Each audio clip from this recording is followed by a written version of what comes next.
Louvado seja Deus. Aleluia. Bendito é o nome do Senhor Jesus. Mateus capítulo 16. A gente está começando a transmissão agora, você não está entendendo nada, porque o nosso ponto de pregação, né? Ele é mais do que um ponto de pregação. Ele é um culto de doutrina, ele é um discipulado, né? Ele é a nossa escola bíblica. E a gente acabou de dar uma explicação, está trazendo aqui muita graça para nós, por isso que a gente já começa a transmissão sorrindo, né? Felizes, em nome do Senhor Jesus.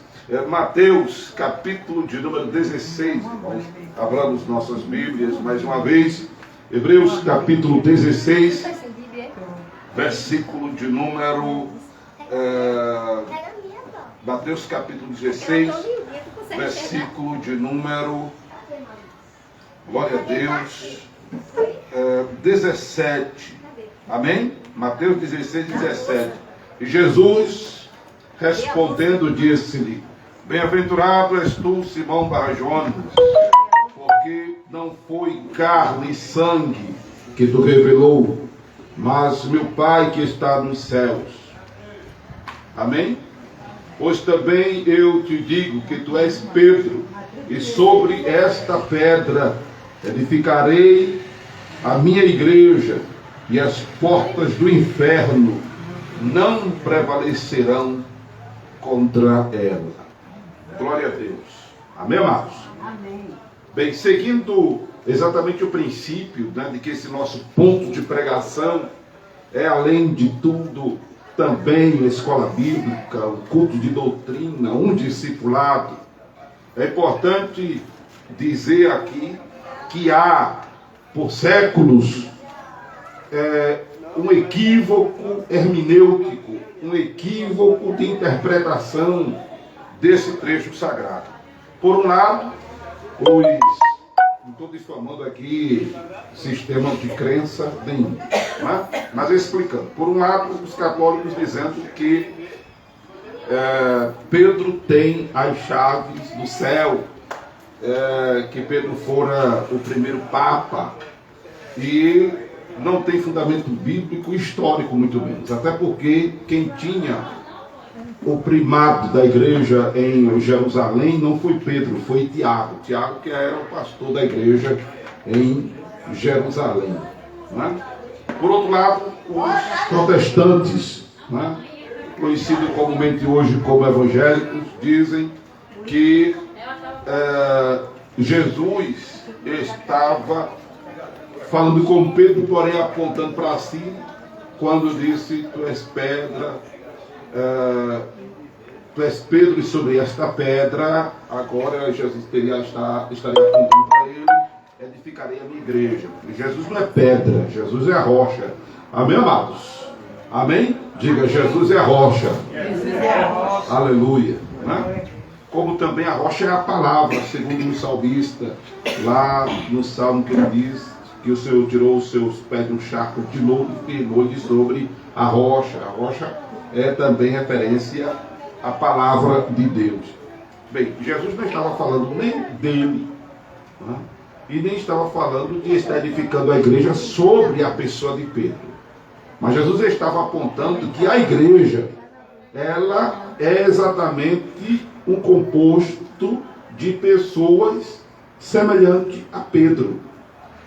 A igreja, primeiro, é composta de gente. Amém?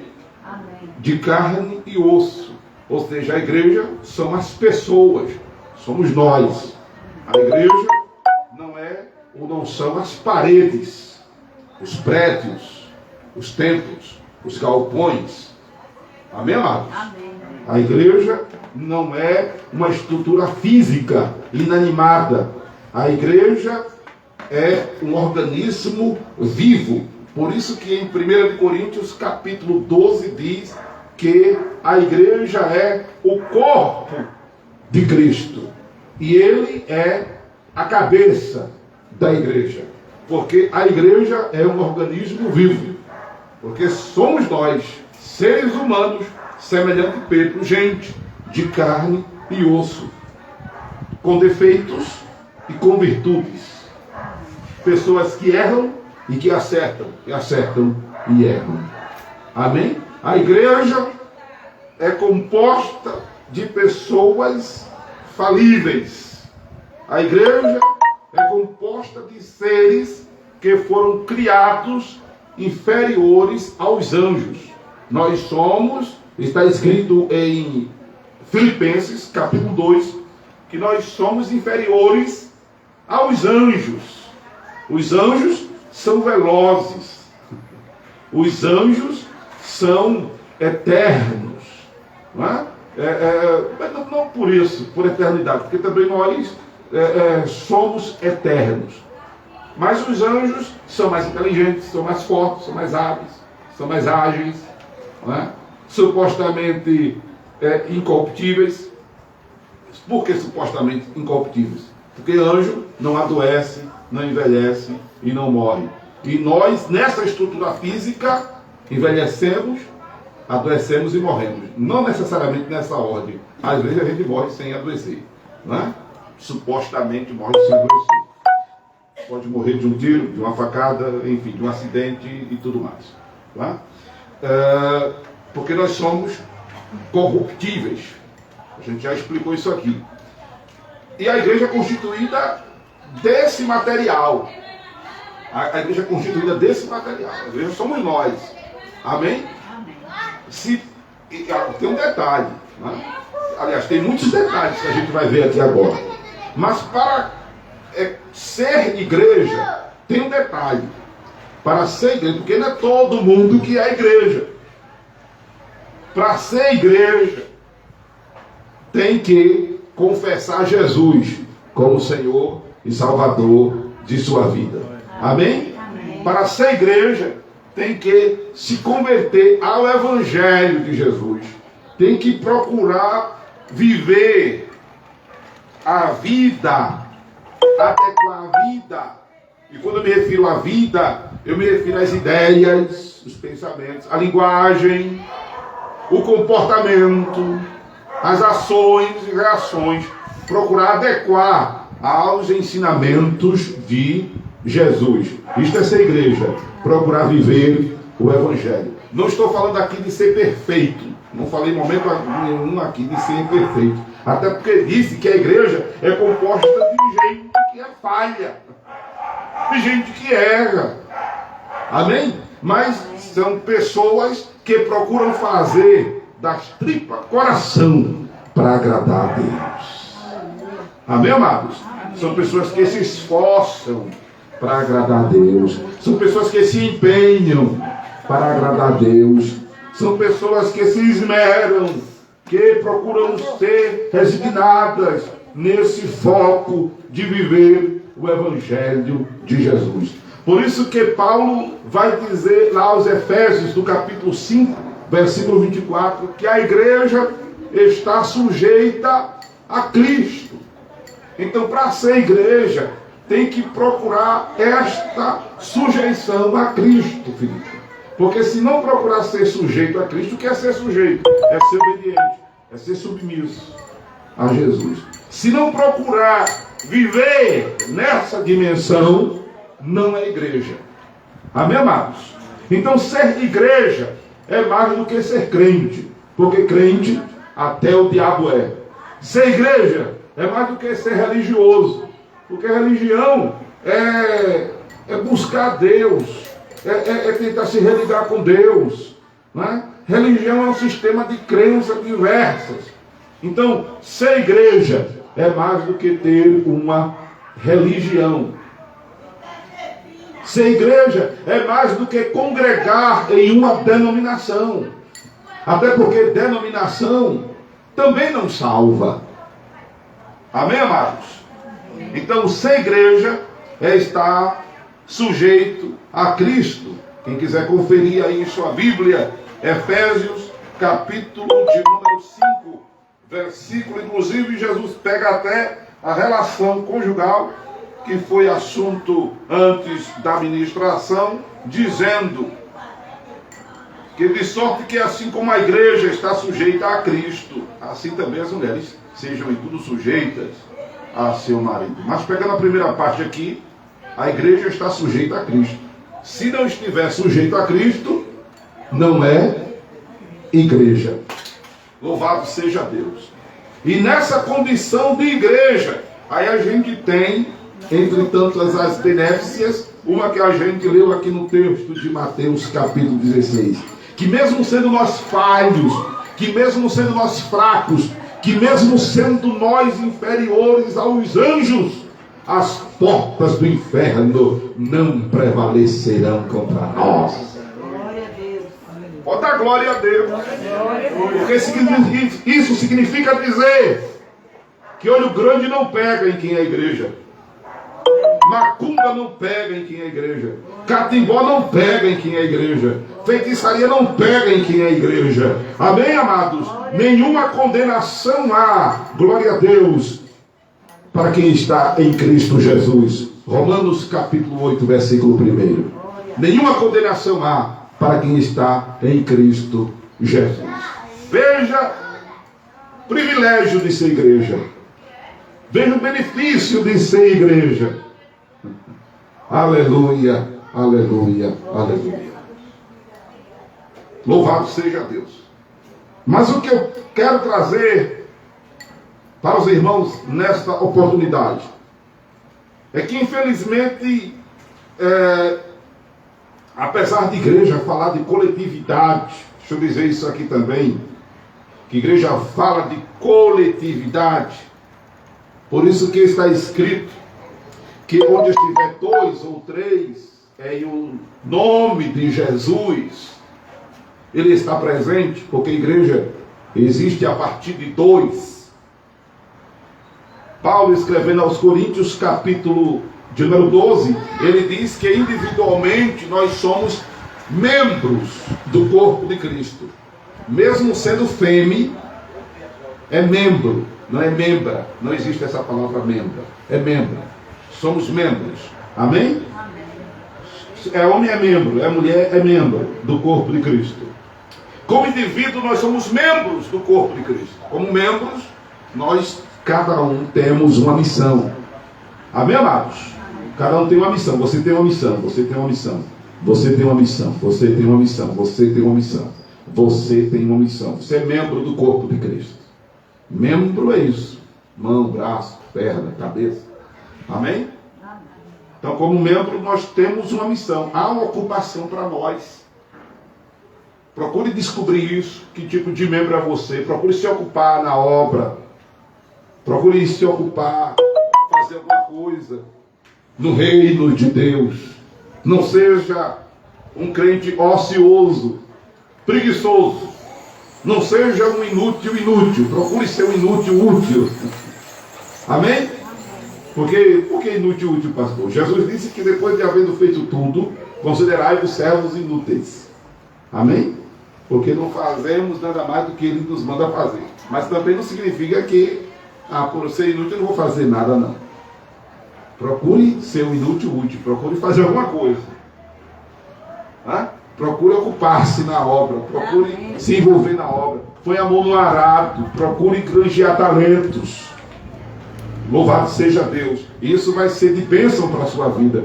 Isso vai ser sanador para a sua vida. Isso vai ser salutar para a sua vida. Isso vai lhe fazer bem. Ocupar-se na obra de Deus. Então a igreja fala de coletividade. Aí diz que nós, juntos, fazemos este corpo de Cristo. Só que quando falamos de ajuntamento, aí existe, não é, o sistema de congregar, o sistema de congregação. E aí isso é uma problemática, principalmente em épocas como a que estamos vivendo, ou em épocas eleitoreiras, né? Que a igreja, no sentido de congregação, ajuntamento de pessoas, fica sendo usado como massa de manobra. Infelizmente, há muitos líderes evangélicos que encaram as suas ovelhas literalmente como cabeça de boi e ganham dinheiro para fazer campanhas políticas dentro da denominação, em pleno culto, considerando a quantidade de membros que tem. é quando estão infringindo um princípio que está escrito em 1 de Pedro, capítulo 5, que nós não devemos ter domínio sobre a herança de Deus.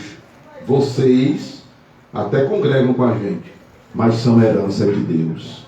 O dono de vocês é Jesus. O dono da gente é Jesus. Amém, amados? Amém. Aleluia. Não podem ser feitos de massa de manobra. Então, essa preocupação eu tenho tido esses dias e me veio ao coração, louvado seja Deus, amados, para compartilhar aqui com vocês, nesta oportunidade, alguns versículos que, por exemplo, eu lembrei-me de Marcos, capítulo de número 9, quando João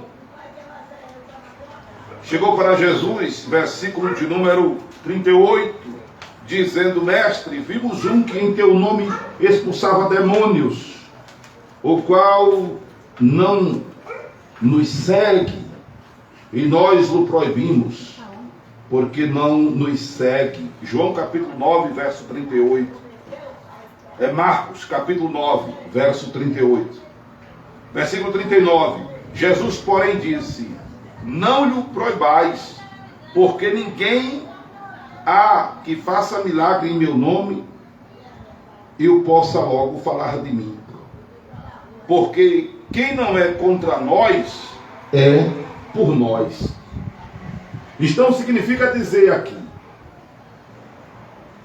que para ser de Jesus não tem que estar dentro de uma congregação. Não tem que estar dentro de uma placa denominacional ou se identificando com uma placa denominacional. Até porque esse negócio de denominação eu já ensinei e está registrado no YouTube da igreja, na página do Facebook da igreja, ou nos canais, nas plataformas do Acorda Pensa. Esse negócio de denominação, isso é do século XX para cá. Aliás, do século XVI para cá. E ainda vou um pouco mais atrás. Esse negócio de denominação evangélica. Esse negócio de denominação evangélica. Já expliquei para os irmãos que no século XVI, quando surge a reforma protestante, o protestantismo vai se alastrando pelo mundo afora e em cada país ele vai tendo um nome por causa dos que vão levando a mensagem da reforma protestante. Só que antes do século XIX, antes do século XVI, no século IV, surge a Igreja Católica. A Igreja Católica surge nos anos 300 e alguma coisa. 2 de fevereiro do ano 300, se eu não me engano, 80. Que é quando Teodósio sistematiza a religião Império Romana como a religião mundial, que era o Império Romano quem dominava. Então a denominação começa a existir daí, que é o surgimento da Igreja Católica.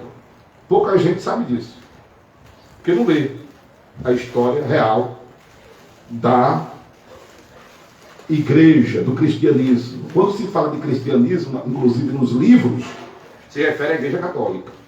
Quando se fala de igreja, se refere à Igreja Católica. E os crentes, em sua maioria, desconhecem isso, principalmente os evangélicos pentecostais. Mas esse negócio de denominação surge a partir do século IV. Só 12 séculos depois, que é o século XVI, que é quando acontece a reforma protestante, precisamente do século XX, que é no ano de 1902, que surge o movimento evangelical, que surgem as denominações evangélicas. Só que antes disso, antes do século IV, do ano 380, não havia esse negócio de denominação, porque a fé em Jesus era professada livremente. Era professada livremente. Por isso que Jesus diz aqui, E as palavras de Jesus, os princípios de Jesus são eternos. Quem com ele, quem não é contra ele, é por ele, disse Jesus. Quem não é por nós é contra nós. Por que nós? Porque aqui Jesus está formando uma escola apostólica. Por isso que a fé cristã, ela é baseada nos ensinos de Jesus e nos ensinos apostólicos. A fé dos apóstolos. E quem são os apóstolos? São os seguidores de Jesus que disseminam o Evangelho pelo mundo de então. Aí surgem as perseguições, ao ponto, inclusive, Teodósio chamar para si a atenção e dizer, não, agora a religião do Império Romano vai ser essa. Aí, como Deus não dorme, não sai da história, né?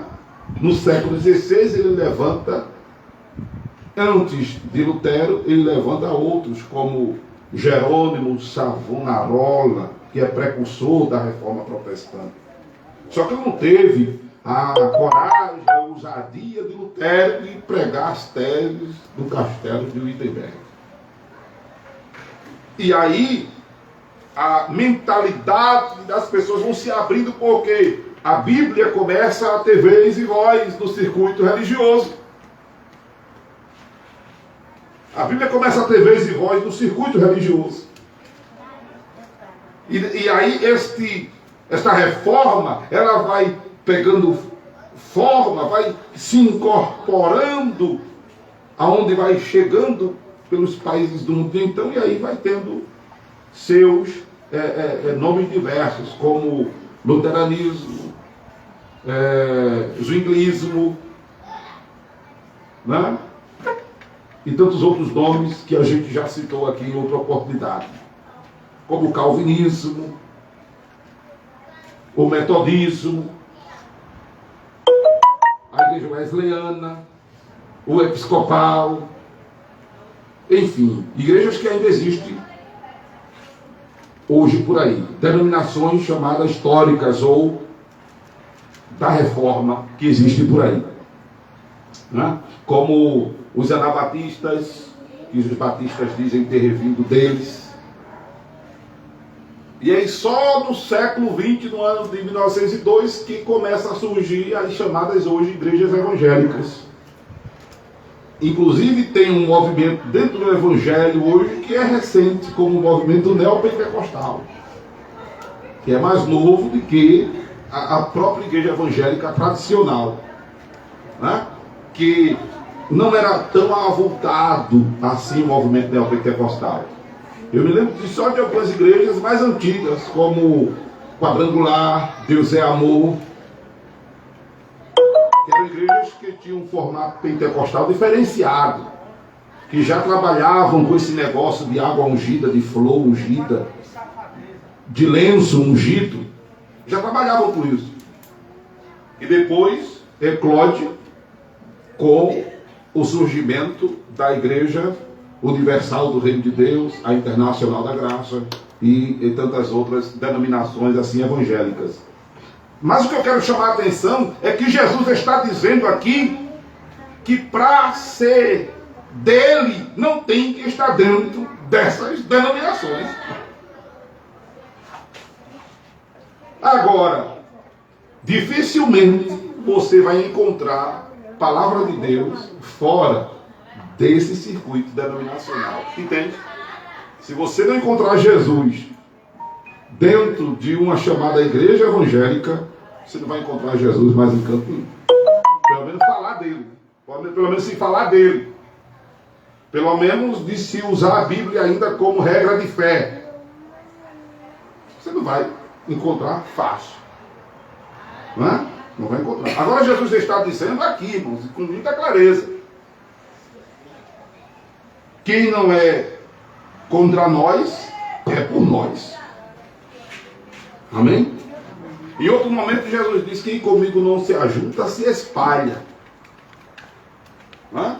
E eu quero até, a propósito, ler uma nota na Bíblia de Estudo Pentecostal dessa fala de Jesus, né? eu quero até fazer, eu faço até questão de agora usar o comentário dos redatores da Bíblia de Estudo Pentecostal, uma Bíblia por sinal muito usada, desse versículo que está, ele tem outros evangelhos, mas os redatores resolveram fazer um comentário do que aparece em Lucas capítulo 11, versículo 23, quando eles dizem assim, os redatores, não é uma palavra sagrada, entendam, é comentário do rodapé, ou seja, é uma análise, é um estudo, amém? É um entendimento. Jesus declara que é impossível, agora preste atenção a isso, tá? Jesus declara que é impossível permanecer neutro no conflito espiritual entre o seu reino e o poder do mal. Aquele que não se une a Cristo na oposição a Satanás e à iniquidade deste mundo, posiciona-se na realidade contra Jesus Cristo. Cada um ou está lutando por Cristo ou pela justiça, ou por Satanás e pela impiedade. As palavras de Jesus condenam qualquer intento de posição neutra ante a iniquidade, bem como obediência parcial. O grande problema hoje, e tem sido um problema histórico, amados irmãos, é exatamente essa identificação, né? Essa identificação do que é satânico e do que é divino, do que é cristão e do que não é cristão. Deixa eu lembrar a vocês, né? Por exemplo, que tempos atrás, e em muitas nações ainda existe, de deturparem o significado do cristianismo. E em muitos lugares, aqueles que se identificam como cristãos cometeram atrocidades em nome de Deus, escravizavam em nome de Deus, matavam em nome de Deus, oprimiam em nome de Deus, subjugavam em nome de Deus, mesmo se dizendo cristão. Inclusive o apóstolo Paulo, em Efésios, aliás em Filipenses, diz o apóstolo Paulo, no capítulo 3, que segundo o zelo que ele tinha, ele era perseguidor da igreja. Paulo era tão vidrado religiosamente na questão de como ele diz aqui, em Filipenses capítulo 3, versículo de número 6, fiel à lei, quanto à lei irrepreensível, que ele acreditava que por consentir na morte de Estevão, ele estava fazendo um favor a Deus. Olha para aí. E nos dias de hoje há muita gente deturpando a imagem do cristianismo.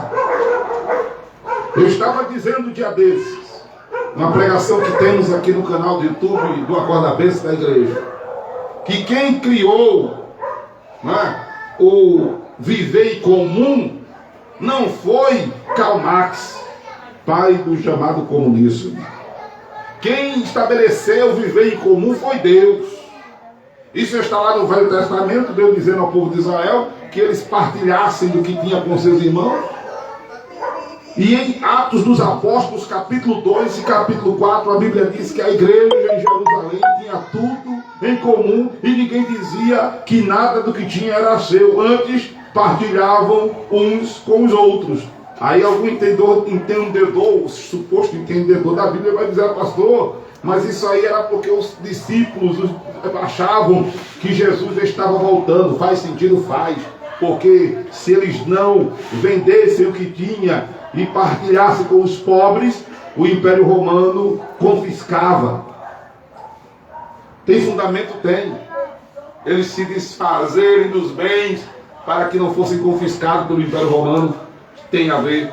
Tem a ver que eles esperavam Jesus? Tem a ver, sim. Porque quando Jesus vinha, a exemplo da morte, a gente não vai levar nada desse mundo. Amém, mano?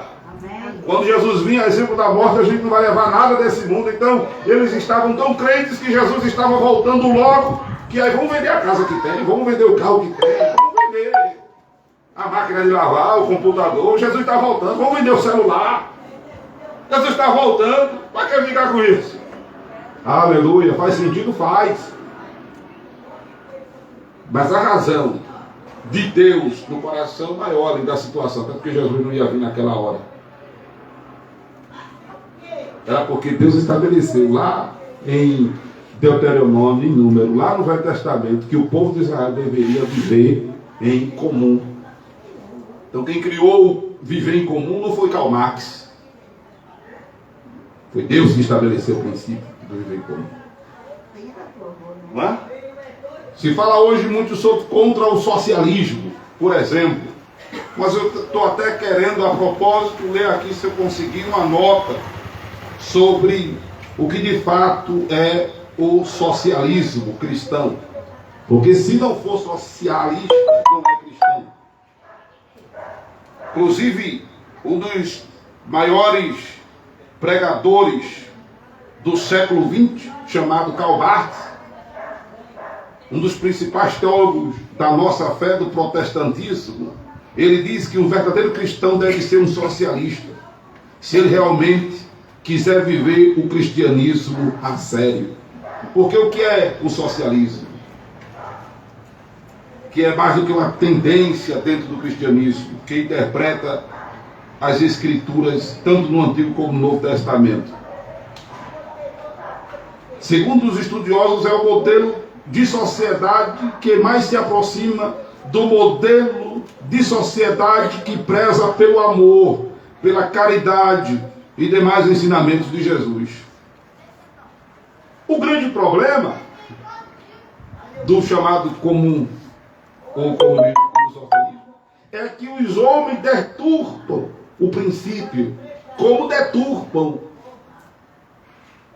a palavra de Deus. O que mais tem de ensinamento bíblico aí errado dentro das igrejas evangélicas é boia. Então, pastores que pregam puxando brasa para a sua sardinha, dizendo o que é pecado sem a Bíblia dizer o que é pecado, dizendo o que é certo quando a Bíblia diz que é errado e dizendo o que é errado quando a Bíblia diz que é certo. Lembremos, amados, a Bíblia é o único instrumento aferidor da verdade. João 17:17, Jesus disse: a tua palavra é a verdade. Amém, igreja? Amém. Ah, pastor, então o que é que está acontecendo? Está acontecendo que, por falta de conhecimento histórico, por falta de conhecimento bíblico, tanto o princípio do viver em comum como o princípio do socialismo tem sido deturpado por este mundo que jaz no maligno e dentro das igrejas cujos interesses têm sido escusos. Por isso, amados, que eu repugno aqui que as ovelhas, os membros das denominações estejam sendo usados como peça de manobra política e partidária. Não estou aqui defendendo A nem B, estou aqui mostrando um ensinamento de verdade. Você vota em quem você quiser. Fato é que o que tiver de acontecer, vai acontecer, porque já está escrito. E não venhamos agora, por causa da infidelidade de alguns, ir de encontro a princípios divinos, ir de encontro ao detrimento de verdade divina. Sabe por quê? Deus não tem nada a ver com o erro.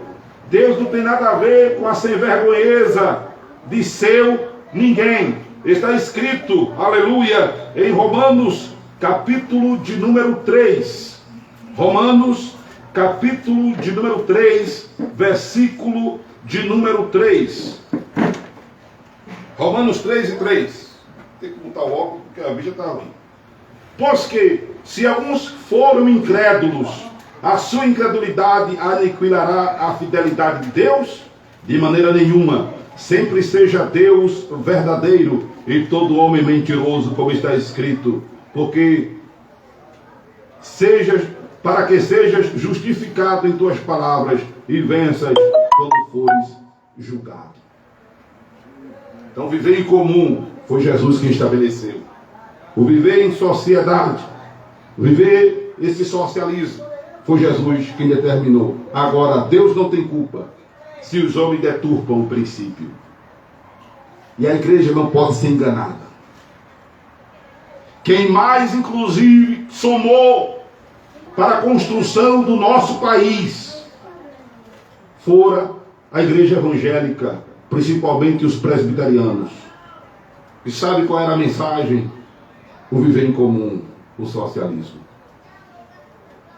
Agora, Deus não tem nada a ver com a deturpação do que estão fazendo aí, do princípio divino. Está entendendo, Felipe? Está entendendo, amados irmãos? Está entendendo, amada igreja? Amém. Não estou dizendo a você, vote em fulano, vote em Beltrano, como muitos pastores estão dizendo. Só estou esclarecendo para você uma verdade. Que do jeito que o que seria mais impossível, né? Deveria haver temor, né? Em não deturparem a palavra de Deus. Não é verdade, menina?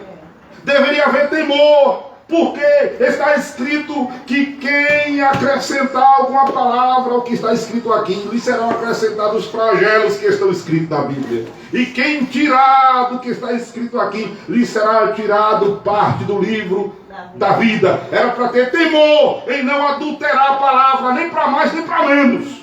Mas a turma faz. Que dirá princípios outros. Principalmente princípios. Aliás, quando eu contrario princípios divinos, eu estou contrariando a palavra de Deus. E Deus não tem nada a ver com a infidelidade, com a incredulidade de quem quer que seja. Só quero dizer a você, meu irmão, minha irmã, não se deixe ser instrumento de manobra por quem quer que seja. Procure conhecer a Bíblia.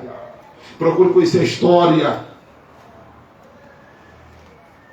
Louvado seja o nome do Senhor Jesus. E se deixe guiar pela sua consciência cristã. Amém? Em todos os sentidos e aspectos, inclusive naquilo que a gente estava respondendo aqui antes da pregação. Eu mostrei os 3 lados da moeda. Né? E a pastora, a moeda tem 3 lados? Tem. Alguém tem uma moeda aí de 50 centavos? Pode ser de 5 centavos mesmo. Ninguém tem, está todo mundo liso, meu Deus. Aleluia. Eu tenho uma moeda aqui, pelo menos isso. Eita, pareceu uma de R$1. Aleluia. Estou rico. Tem a cara, tem a coroa e tem, ó, o lado aqui, a borda aqui, ó. 3 lados a moeda tem. Cada coroa e esse ladinho aqui, ó, lateral. Amém, ó? A gente aqui mostra os 3 lados da moeda. Que Deus nos abençoe em nome de Jesus. Amém? Glória a Deus. Vamos ficar de pé e agradecer a Deus por esta oportunidade.